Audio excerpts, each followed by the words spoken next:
अनिल, क्या आप जानते हैं सर्विस प्रॉमिस है क्या? नहीं दिव्या मैम, पूरी तरह से नहीं।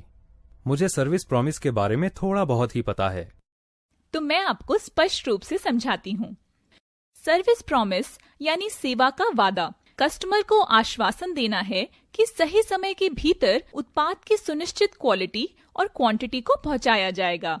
यह सर्विस प्रॉमिस के घटक हैं। सबसे पहले वो डिलीवर करें जो कस्टमर चाहता है। डिलीवरिंग की प्रक्रिया यह है कि यह दूसरों की तुलना में कैसे बेहतर हो सकता है। यह सब स्पष्ट, संक्षिप्त और समझने में आसान होना चाहिए। अगला, ये यादगार, सार्थक और जो प्राप्त हो सके ऐसा होना चाहिए। सर्विस प्रॉमिस कंपनी के मिशन और लक्ष्यों के अनुरूप होना चाहिए। दूसरे शब्दों में, सर्विस प्रॉमिस वो वादा है जो व्यवसाय अपने कस्टमर को एक क्वालिटी उत्पाद को सही समय पर पहुंचाने का करता है। यह वह संदेश है जो व्यवसाय अपने कस्टमर्स को देता है उत्पाद की परचेज के निर्णय से पहले।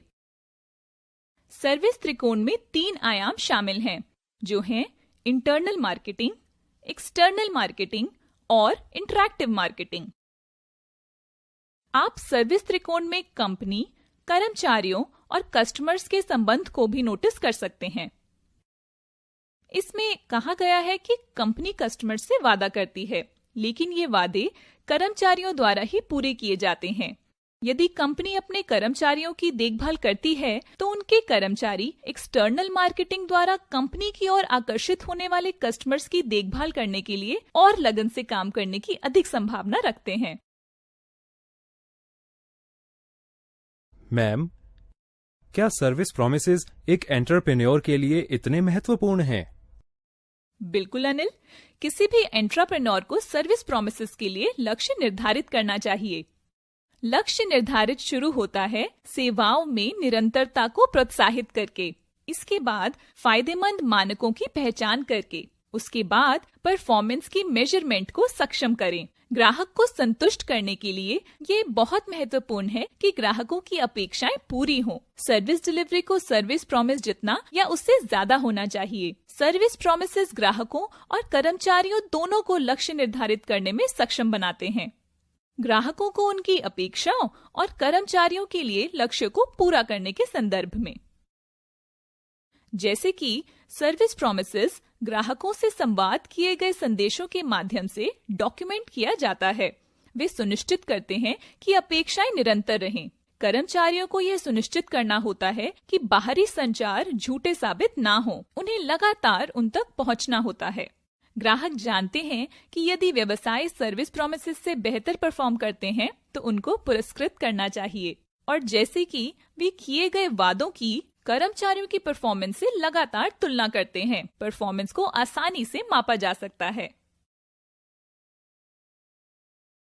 अगला काम है प्रॉमिस को सेट करने का। प्रॉमिस सेट करना, हम ये कैसे कर सकते हैं मैम? मैं आपको समझाती हूँ। प्रॉमिस को सेट करने के लिए पहले ग्राहक की जरूरतें पहचानें, फिर उत्पाद की विशेषताओं के साथ ग्राहक की जरूरतों का मिलान करें। हमेशा वास्तविक अपेक्षाएं निर्धारित करें।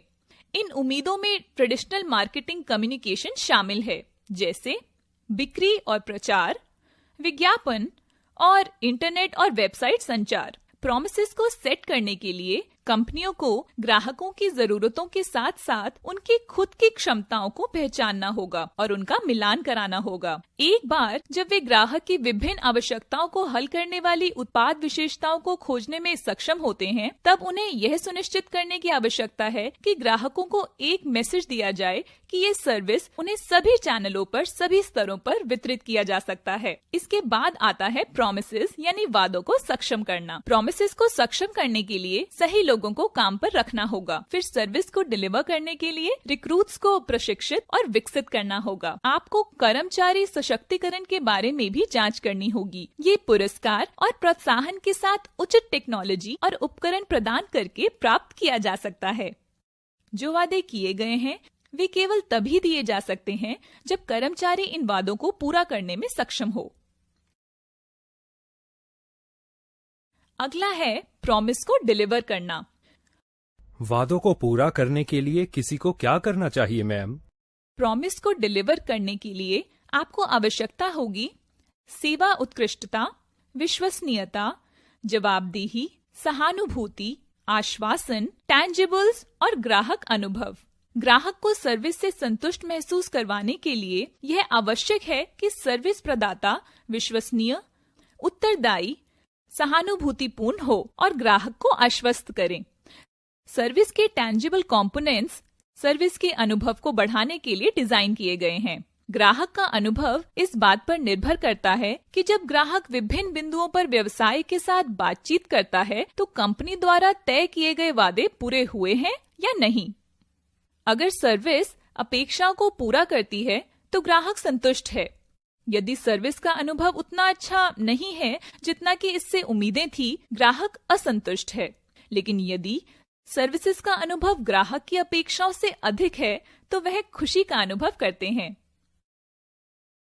अब अनिल, कस्टमर्स को वादे डिलीवर करने की रणनीतियां होती हैं। ये क्या रणनीतियां हैं दिव्या मैम? इन रणनीतियों को एक के बाद एक प्रक्रियाओं के द्वारा संरचित किया जाता है। आइए इन चरणों की जांच करें। अब ग्राहकों को दिया गया वादा पूरा करने के लिए उनकी अपेक्षाओं को पूरा करना महत्वपूर्ण है। सबसे पहले आपको सुनने और कार्रवाई करने की आवश्यकता है। ग्राहकों की अपेक्षाओं को समझने के लिए और उन अपेक्षाओं को पूरा करने के लिए लगातार एनालिटिक्स का उपयोग करें। इसके बाद एक व्यापक समझ रखने के लिए विभिन्न ग्राहकों का सामना करने वाले विभागों के बीच संचार सुनिश्चित करें।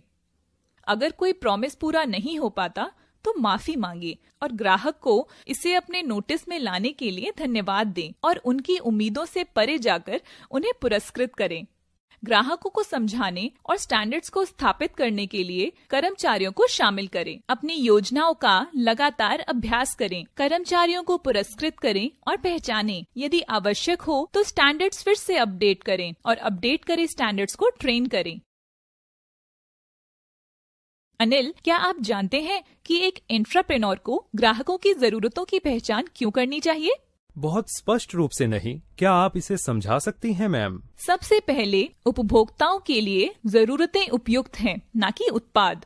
मकसद है ग्राहक के परचेज निर्णय को बढ़ाना। ये ग्राहक की संतुष्टि और वफादारी सुनिश्चित करता है। ग्राहक की विशिष्ट आवश्यकताओं को स्पष्ट रूप से परिभाषित नहीं किया गया है। यह समय के साथ और ग्राहकों के बीच बदलता रहता है। इनोवेशन जो ग्राहकों की आवश्यकताओं का पालन करता है व्यवसाय को वैल्यू देता है। इससे ग्राहकों की शिकायतें कम होती हैं। ग्राहकों को खरीदारी करने या ना करने के अपने फैसले में उनकी जरूरतों द्वारा निर्देशित किया जाता है। ग्राहकों की जरूरतें व्यवसायों के लिए महत्वपूर्ण होती हैं क्योंकि प्रोडक्ट या सर्विसेज को ग्राहकों की जरूरतों के अनुसार डिजाइन किया जाता है, जो ग्राहक को लंबे समय तक संतुष्ट करने में सक्षम होते हैं। जबकि उत्पादों को स्टैंडर्डाइज किया जाता है, ग्राहक की आवश्यकताएं बिल्कुल अलग होती हैं और समय के साथ भिन्न हो सकती हैं। उदाहरण के लिए एक ग्राहक को आज एक सामान्य स्मार्टफोन की आवश्यकता हो सकती है, उसे कुछ समय में एक उच्च स्तरीय यानी हाई एंड स्मार्टफोन की आवश्यकता होगी क्योंकि उनकी नौकरी की भूमिका बदल गई है। ग्राहकों की जरूरतों का ध्यान रखने से व्यवसायों को समाधान पेश करने में मदद मिलती है। ये ग्राहक के लिए मूल्य यानी वैल्यू है और विक्रेता के लिए भी। उदाहरण के लिए उबर और ओला जैसी कैब बुकिंग सर्विसेज अस्तित्व में आई और सफल रही क्योंकि उन्होंने आसान परिवहन बुकिंग की आवश्यकता को पूरा किया। अनिल, क्या आप जानते हैं कि जिस उत्पाद का आप समर्थन कर रहे हैं, ग्राहक उन उत्पादों से क्या चाहते हैं? मेरा मानना है कि ये ग्राहकों की प्रोडक्ट की जरूरत से काफी मिलता जुलता है।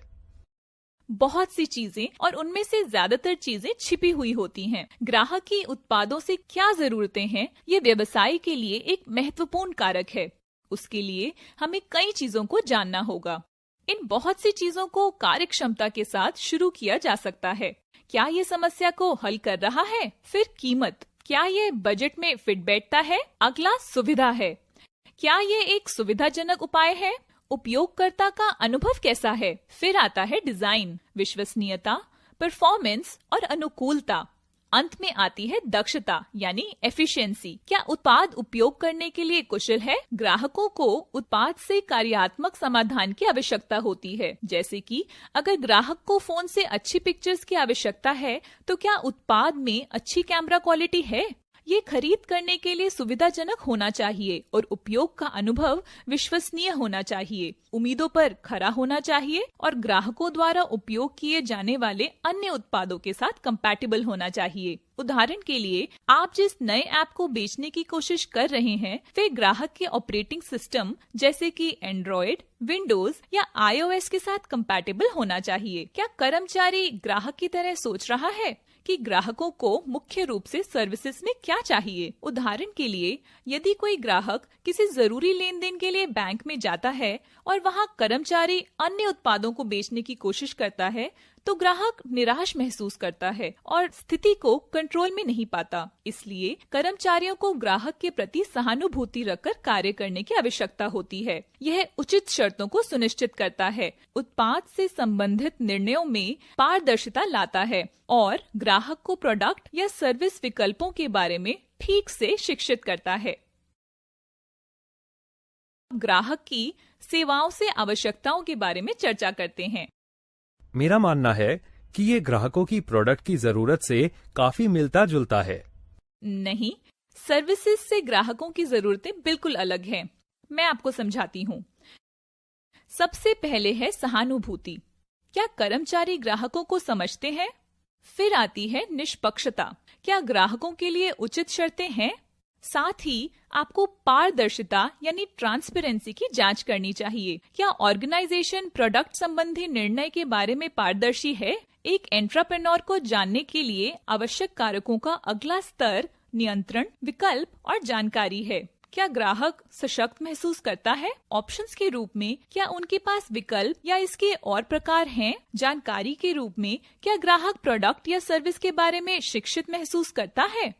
इसके बाद आता है कि ग्राहकों की जरूरतों को कैसे पहचाना जाए। तो जरूरतों को समझने के लिए मौजूदा डेटा का उपयोग करें। कर्मचारियों से पूछें कि उनके संपर्क के ग्राहकों की क्या आवश्यकताएं हैं। फिर उत्पाद के प्रयोग की प्रक्रिया को मैप करें। अब जो प्रश्न उठते हैं, उत्पाद अधिग्रहण, उपयोग और डिस्पोजल के दौरान के क्या कदम हैं।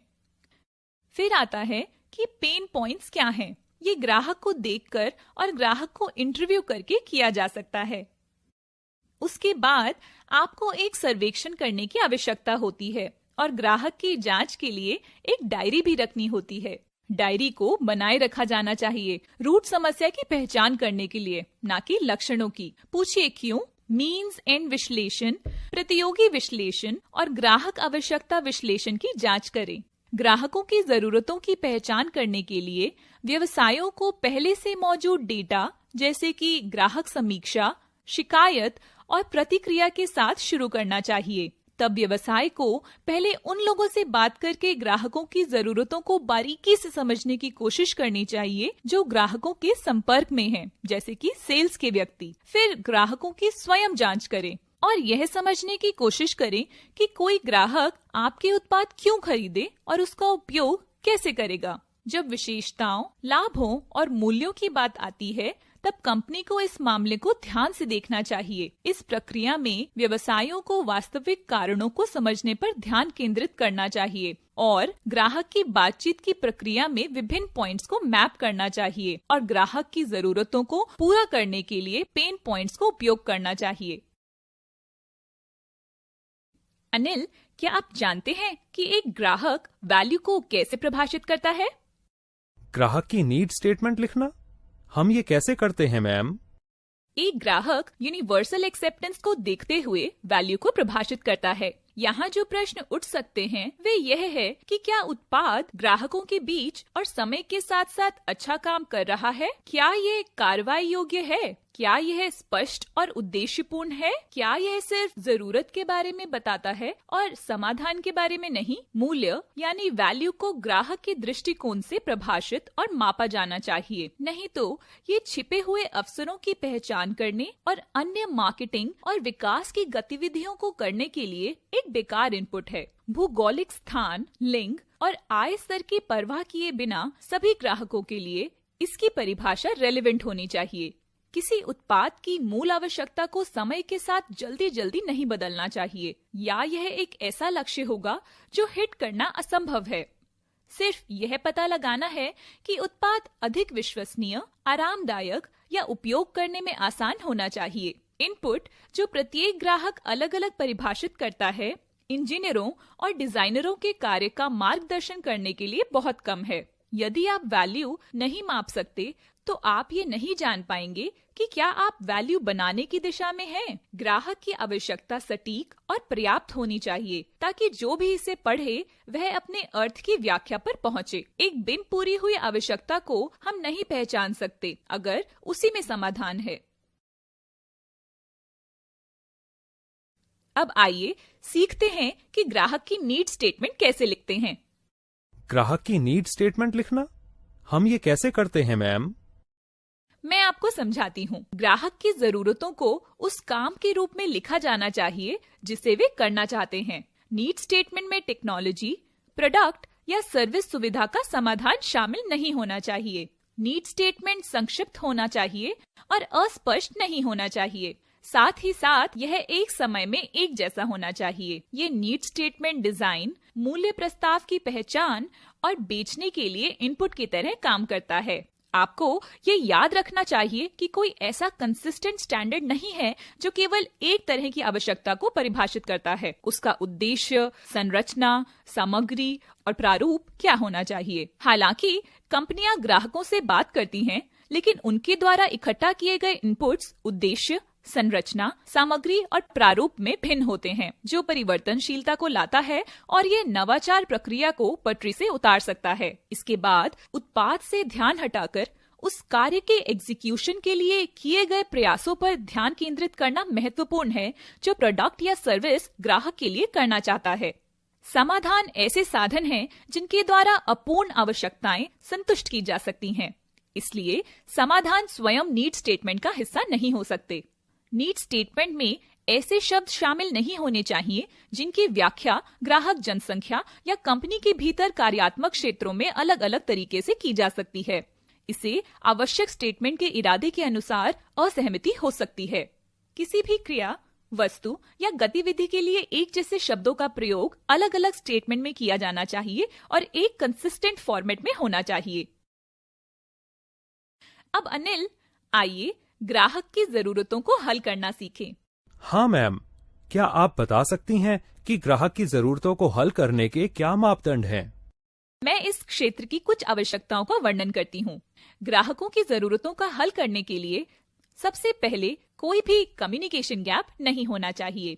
दूसरा, ग्राहक के धैर्य की जांच करने के लिए लगातार इंटरनल और एक्सटर्नल कम्युनिकेशन होना चाहिए। अगला चरण ग्राहक को उत्पाद के बारे में शिक्षित करता है और साथ ही ग्राहक को उत्पाद को खरीदने के बाद अपनाने में मदद करता है। कुछ अन्य आवश्यकताएं हैं आदर्श ग्राहक की पहचान करना, फिर ग्राहकों के साथ अच्छे संबंध बनाए रखना। यह जांचने के लिए कि सभी ग्राहक आपके उत्पादों के साथ सहज हैं, आपको एक सक्रिय सर्विस संरचना की आवश्यकता है। फिर आपको संचार यानी कम्युनिकेशन की रणनीतियों को तैयार करने की आवश्यकता होगी। संचार रणनीतियों का निर्माण ग्राहकों की प्रतिक्रियाओं और ग्राहकों की शिकायतों, सुझावों का उपयोग करके किया जाता है। इससे आपको ग्राहकों की आवश्यकताओं को समझने में मदद मिलेगी। ग्राहक की पहचानी गई जरूरतों को हल करके उनका लाभ उठाना चाहिए।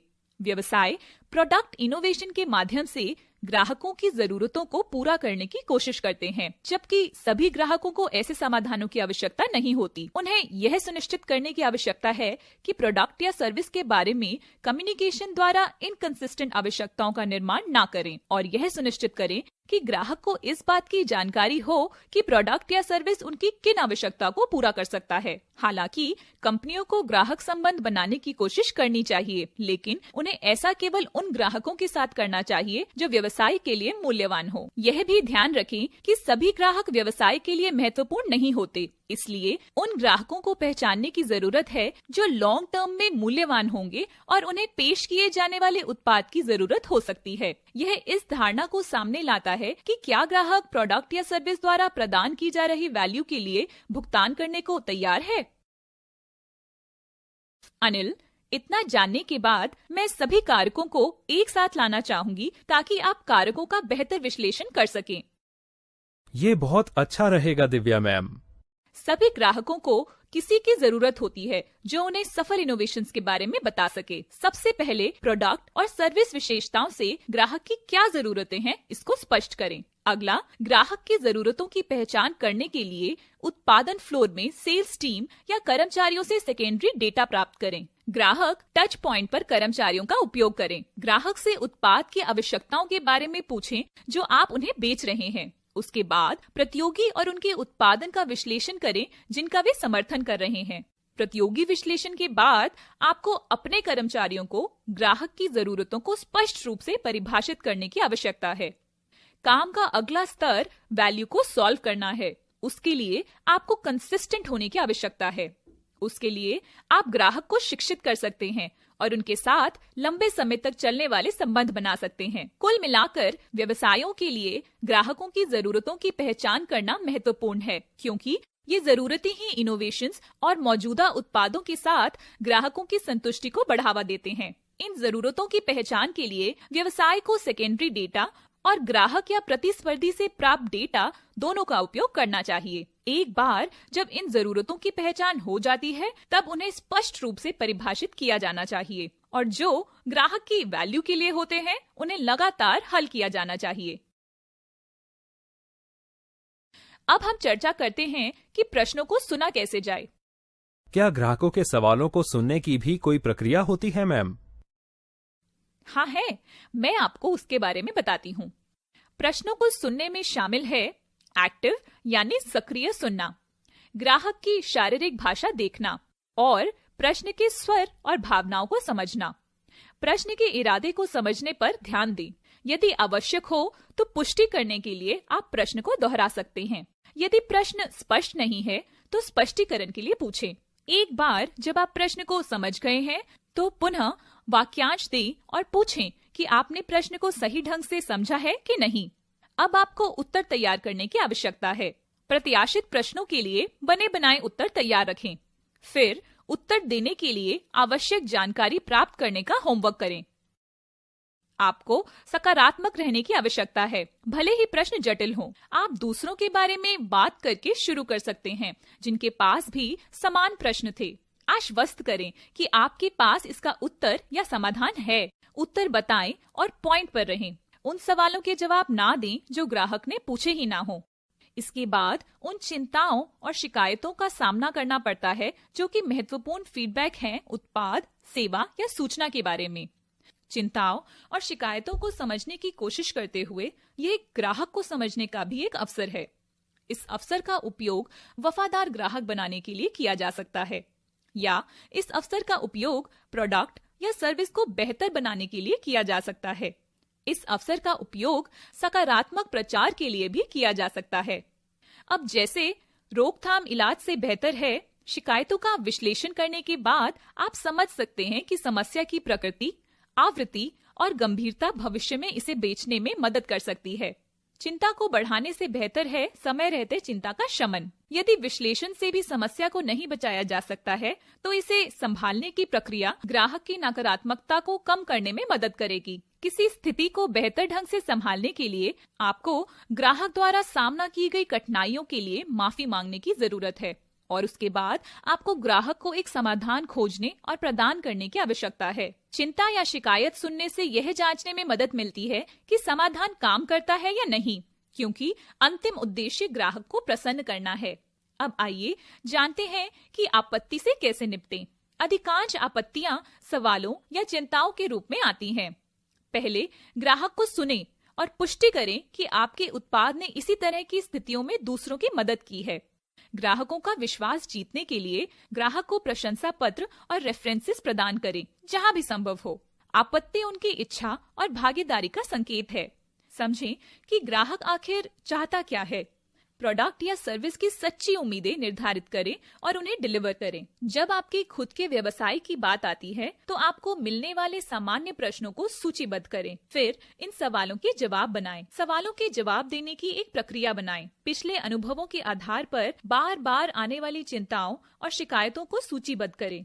भविष्य में समस्याओं से बचने के लिए प्रोडक्ट या सर्विस में क्या बदलाव लाना है, इसका विश्लेषण करें।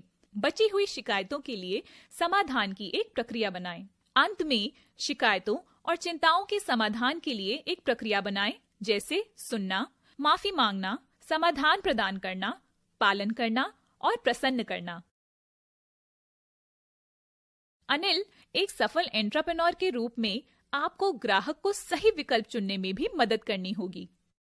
दिव्या मैम, ये करने की प्रक्रिया क्या है? हम अब यही चर्चा करने जा रहे हैं। पहले यह समझने की कोशिश करें कि ग्राहक कैसे चुनाव करते हैं। फिर पता लगाएं कि ग्राहक किसी उत्पाद को कैसे चुनते हैं। इससे आपको ग्राहक की पसंद को प्रभावित करने में मदद मिलेगी। यह तालिका विभिन्न ग्राहकों द्वारा किए गए चुनाव को दर्शाती है। तालिका में आप देख सकते हैं कि विभिन्न प्रकार के ग्राहक हैं। विभिन्न प्रकार के ग्राहकों के साथ उनके बाइंग क्राइटेरिया, व्यापारिक मुद्दे, निर्णय, बजट, निर्णय प्राधिकरण, क्वालिटी और क्या करना है, ये सब भी शामिल है। ग्राहक की पसंद को प्रभावित करने के लिए ग्राहक के लिए एक संसाधन यानी रिसोर्स के रूप में कार्य करें। इससे आपको यह समझने में मदद मिलेगी कि ग्राहक को क्या चाहिए। उत्पाद के बारे में ग्राहक को शिक्षित करें। प्रोडक्ट की सेल्स को पिच करते समय कंसिस्टेंट रहें। परचेज निर्णय के लिए ग्राहकों से पूछें, ठीक उसी समय आवश्यकता के लिए जरूरी समाधान बेचें। साबुन या डिटर्जेंट जैसे कम भागीदारी वाले उत्पादों के लिए सुविधाएं बेचें। कारों जैसे उच्च भागीदारी वाले उत्पादों के लिए लाभ बेचें। आईटी सॉल्यूशंस या सॉफ्टवेयर जैसी व्यावसायिक जरूरतों के लिए समाधान बेचें। ग्राहक की पसंद को प्रभावित करने के लिए कुछ अन्य सुझाव हैं। ग्राहकों को विकल्पों से अभिभूत ना करें। ग्राहकों को यह महसूस कराएं कि वे नियंत्रण में हैं। ग्राहक को प्रभावित करने के लिए बहुविशेषता यानी मल्टी एट्रीब्यूट निर्णय लेने का उपयोग करें। जरूरत ना होने पर अंतर ना करें। ग्राहक के साथ किसी भी निर्णय को हमेशा सरल रखें। पिछले अनुभवों से सबलिमिनल धारणाओं को लक्षित करें। उन संदेशों को प्रमुख रखें जो खरीदारी की संभावना को बढ़ाते हैं। ग्राहक की पसंद को वैलिडेट करने के लिए सकारात्मक समीक्षा दें। अंत में गुम होने का डर उपयोग करके एक सकारात्मक संदेश के साथ रहें। याद रखें कि सिफारिशें ग्राहक की व्यस्तता को बढ़ाती हैं। ये अपने आप में क्रॉस सेलिंग और अपकमिंग क्विज़ेस के लिए एक अवसर है। चॉइस ओवरलोड को रोकने से मनोरंजक सूक्ष्म बातचीत के साथ बांटने लायक परिणाम निकाले जा सकते हैं। यह ब्रांड जागरूकता और मान्यता भी बढ़ाता है। चॉइस ओवरलोड को रोकने से क्विज और ऑनलाइन समीक्षाओं के आधार पर व्यक्तिगत जरूरतों को पूरा करने वाला उत्पाद बनाया जा सकता है। इसके बाद पोस्ट चॉइस मेकिंग का कारक आता है।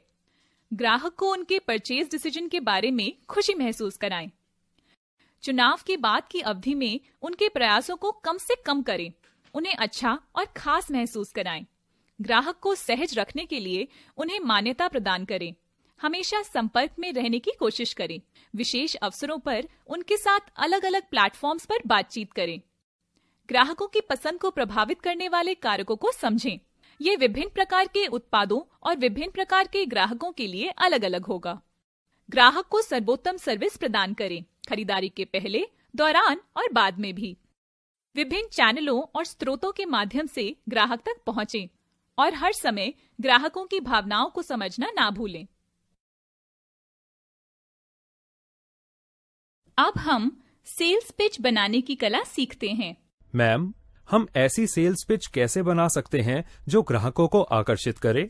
उसके लिए आपको उन क्षेत्रों की पहचान करने की आवश्यकता है जो सेल्स पिच को अप्रभावी बनाते हैं। सबसे पहले ग्राहक कंपनी का वर्णन करें। यह वह होगा जो हम हैं, हम क्या करते हैं, हम किसकी सेवा करते हैं और कैसे करते हैं। फिर ग्राहक को उत्पाद के बारे में वर्णन करें, जैसे कि उत्पाद क्या है और ये कितना अच्छा है, उत्पाद और किसे पसंद आ रहा है।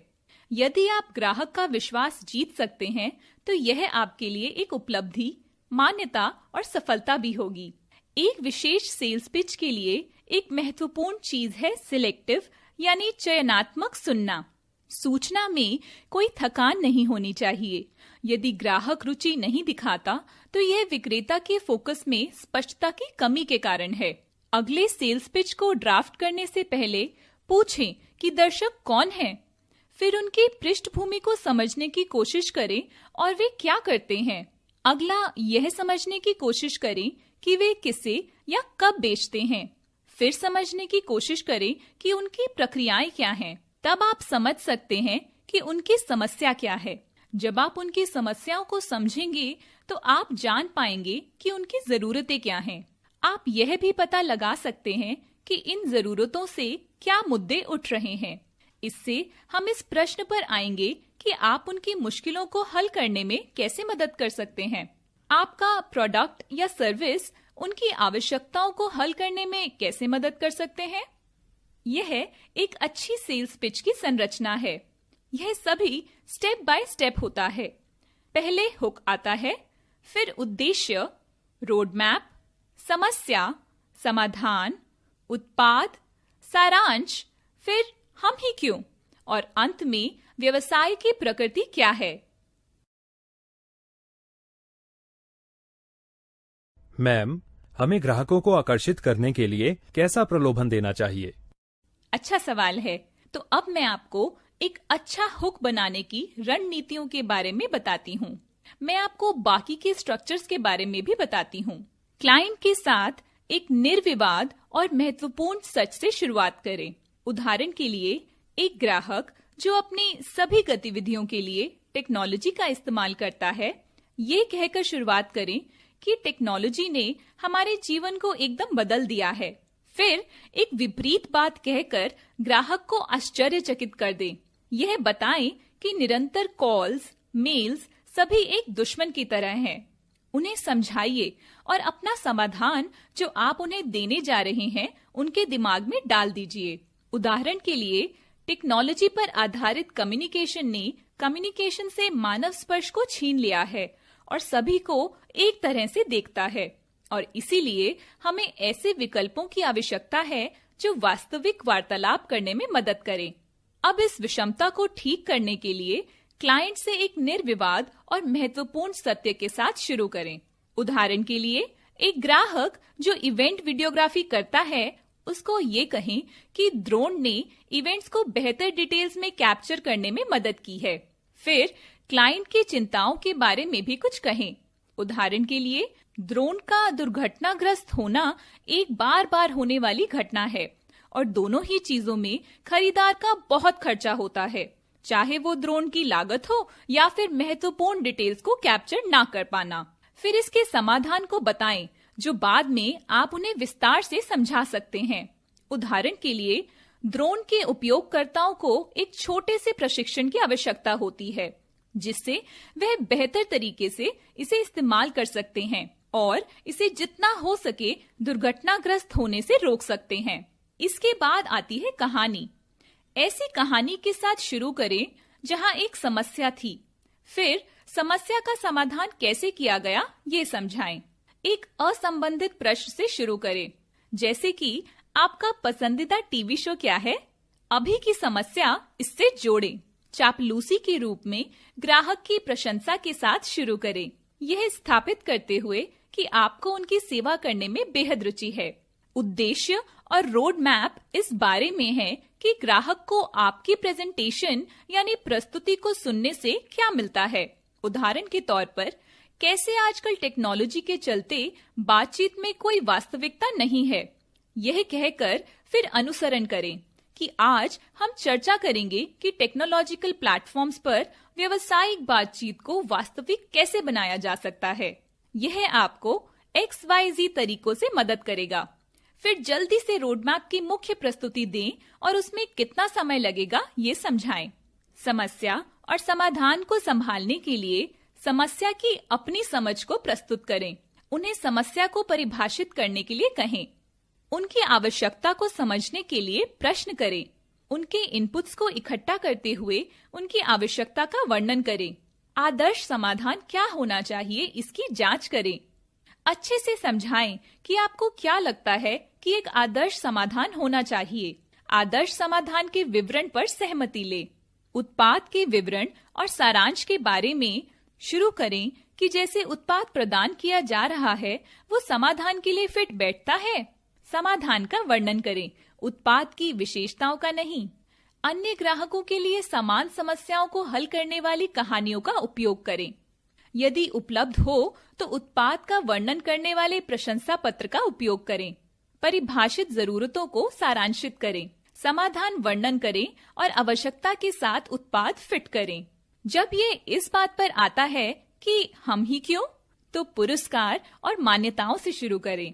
फिर कंपनी की पृष्ठभूमि और उसकी अब तक की यात्रा के बारे में बताएं। आपकी कंपनी की यात्रा आपके प्रतियोगी से कैसे अलग है, इससे शुरू कर सकते हैं। उदाहरण दें, इनोवेशन, मुद्दों के शीघ्र समाधान, उचित मूल्य निर्धारण और अनुकूल समाधान। यदि हो तो प्रशंसा पत्र प्रदान करें। वैकल्पिक रूप से पोस्ट सारांश, उनके बारे में पूछें कि वे अपने सेवा प्रदाता में क्या देखते हैं और फिर खुद को उस विवरण में रखें। जो नहीं मांगा जाता वो अक्सर नहीं दिया जाता। क्लोज मांगे बिना पिच मत छोड़िए। आप कैसे आगे बढ़ना चाहते हैं? ऐसे सवालों का उपयोग करें। क्या आप निर्णय लेने से पहले हमसे कुछ और चाहते हैं? क्या हमारा उत्पाद आपकी आवश्यकताओं को हल करता है? अंत में आप उनसे पूछ सकते हैं कि वे यहाँ से आगे बढ़ना चाहते हैं। आगे वे आपसे क्या करवाना चाहते हैं, चाहे वे आपका प्रस्ताव खरीदें या नहीं। फिर भी उनकी परचेज की रुचि के बारे में विचार प्राप्त करने की कोशिश करें।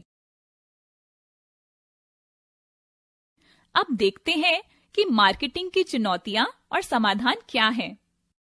मैम, क्या मार्केटिंग में चुनौतियां और उनके हल संबंधित होते हैं? जी हाँ अनिल, आपको जल्द ही पता चल जाएगा।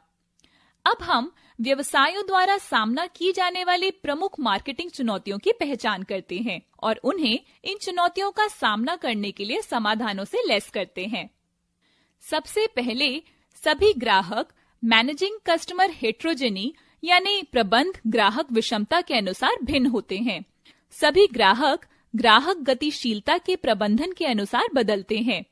सभी प्रतियोगी सस्टेनेबल प्रतिस्पर्धात्मक लाभ के प्रबंधन के अनुसार प्रतिक्रिया करते हैं। सभी संसाधन प्रबंधन संसाधन व्यापार कार्यालयों के अनुसार सीमित हैं। पर्यावरणीय कारकों जैसे कि ग्राहक विशेषताओं, प्रतियोगी के कार्यों और सीमित संसाधनों के कारण कुछ प्रमुख कार्य हैं जिनके व्यवसायों को प्रबंधित करना है। क्योंकि सभी ग्राहक अलग अलग हैं, व्यवसायों को विविधता का प्रबंधन करना है। क्योंकि ग्राहक लगातार बदलते रहते हैं, व्यवसायों को गतिशीलता का प्रबंधन करना पड़ता है।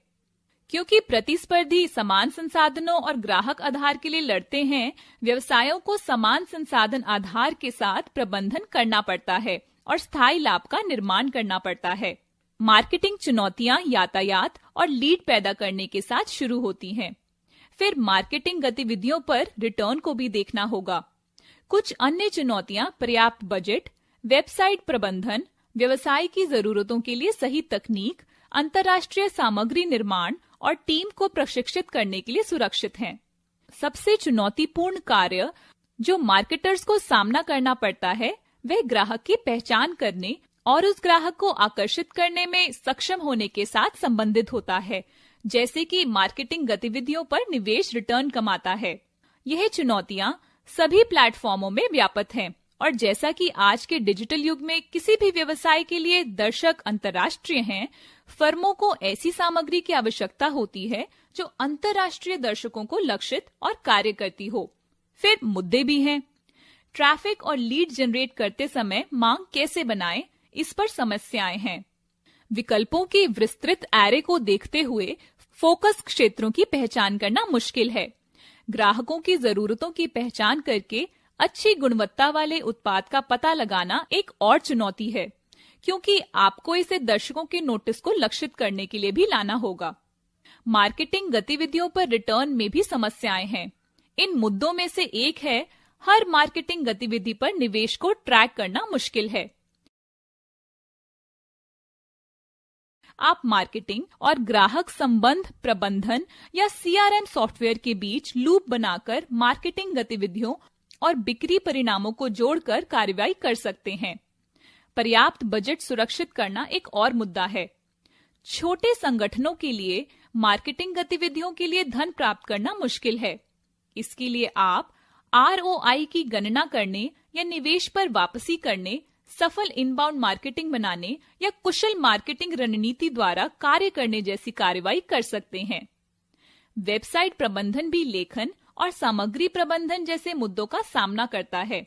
दर्शकों को वेबसाइट या दर्शकों से जुड़ाव के लिए आकर्षित करता है। एक सफल वेबसाइट बनाने के लिए आप लोडिंग समय का अनुकूलन कर सकते हैं। सामग्री विकसित करने के लिए फ्रीलांसरों का उपयोग करें। एक मंच पर होस्ट वेबसाइट जो सभी मार्केटिंग चैनलों को एकत्रित करती है। व्यापार की जरूरतों के लिए सही तकनीक के भी मुद्दे हैं। ऐसा इसलिए है क्योंकि टेक्नोलॉजी पर प्रतिक्रिया बिखरी हुई है। एकाधिक आवश्यकताओं के लिए कई तकनीकी समाधानों की आवश्यकता होती है। मार्केटिंग ऑटोमेशन सॉफ्टवेयर का उपयोग करने के लिए आप कार्य यहाँ कर सकते हैं। इसके अलावा आप उपयोग किए जा रहे विभिन्न सॉफ्टवेयर और टेक्नोलॉजी को एकत्रित करने वाले प्लेटफॉर्मों का उपयोग कर सकते हैं। अंतर्राष्ट्रीय दर्शकों के लिए लक्षित सामग्री भी मुद्दों का सामना करती है। आदर्श लक्ष्य की पहचान करने जैसे मुद्दे हैं। एक और मुद्दा यह है कि विभिन्न देशों और संस्कृतियों के दर्शकों के लिए प्लेटफॉर्मों को कैसे व्यवस्थित और अनुकूलित किया जाए। आपके द्वारा यहाँ की जाने वाली कार्रवाइयां विकास बाजारों की पहचान करना है। सभी बाजारों को लक्षित ना करें, लेकिन जो आपके लिए सही हैं।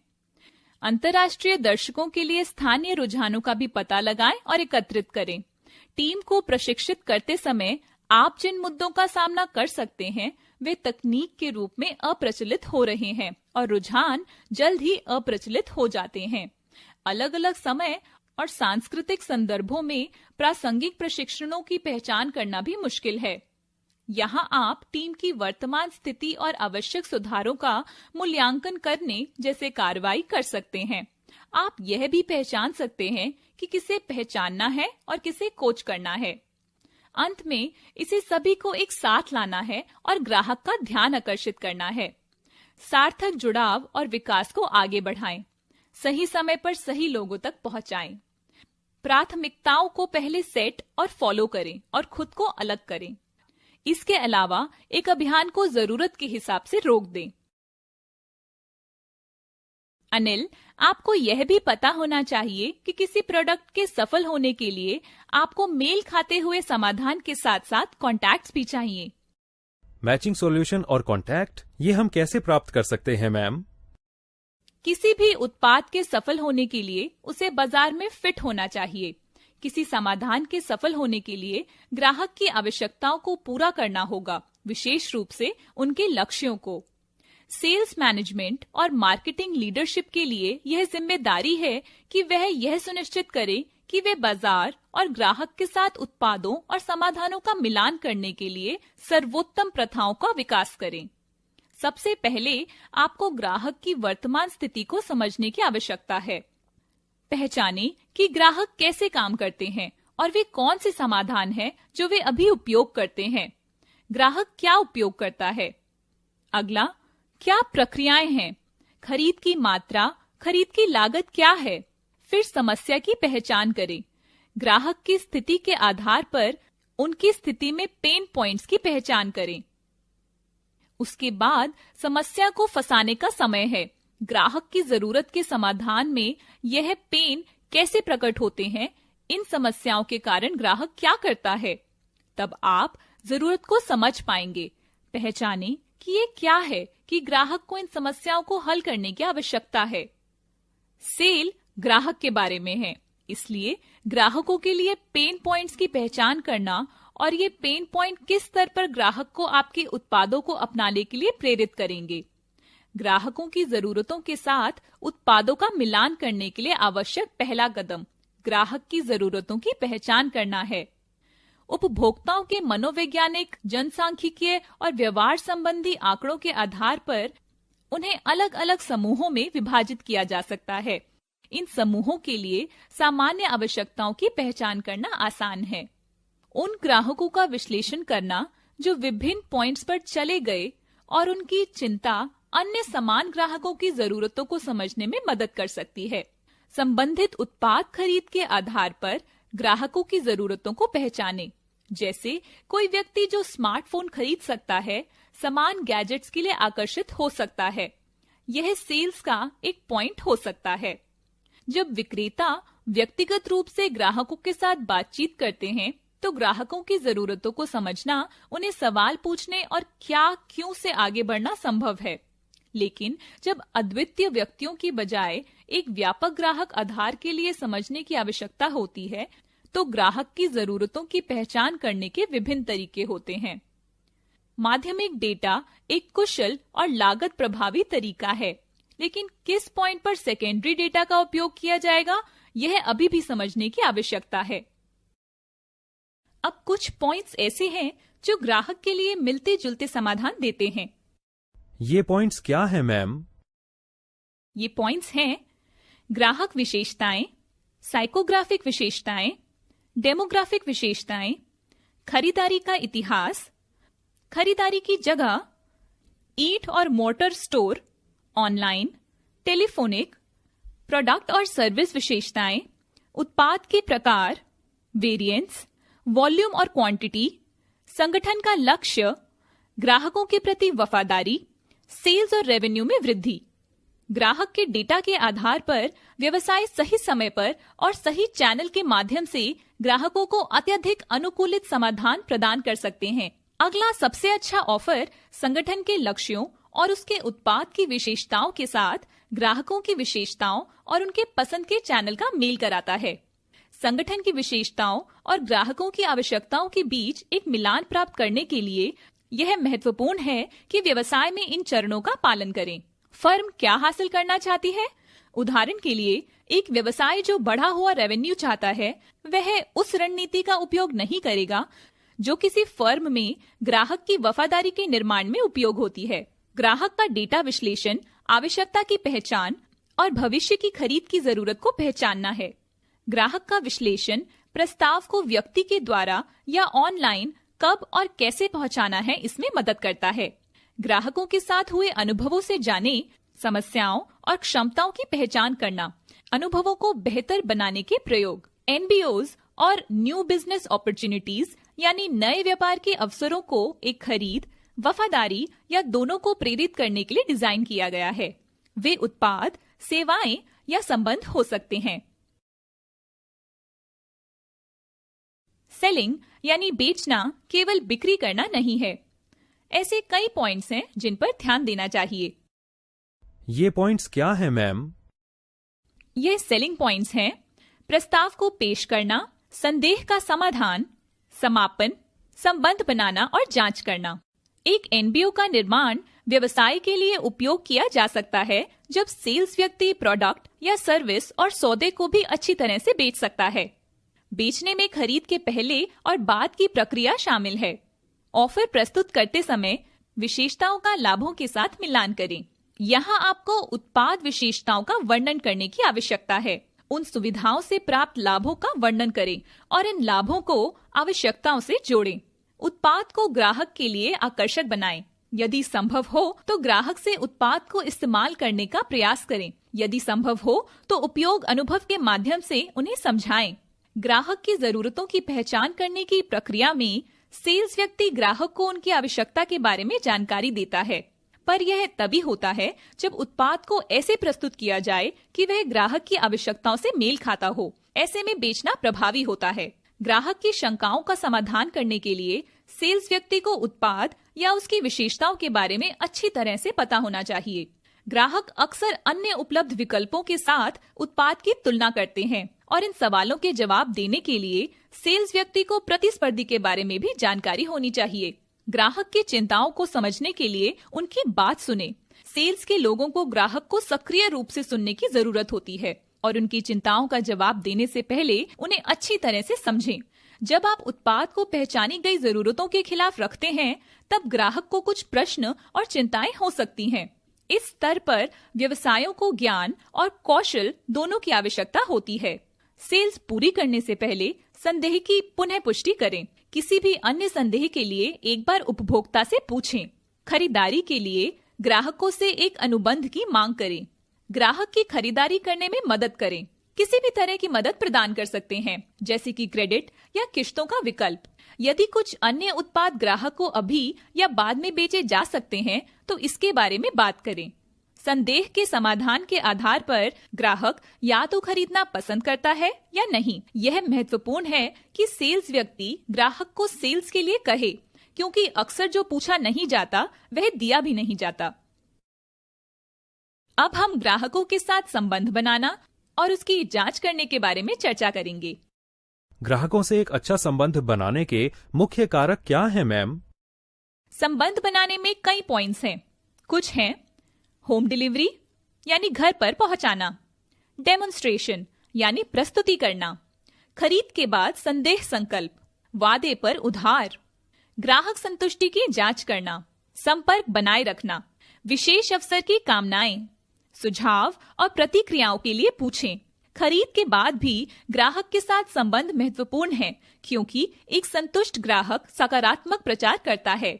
एक नए ग्राहक को प्राप्त करने की तुलना में ग्राहक को बनाए रखना कम मुश्किल है, और एक नए ग्राहक की जरूरतों की पहचान करने की तुलना में एक ऐसे ग्राहक की जरूरतों को पूरा करना आसान है जिसे आप पहले से जानते हैं।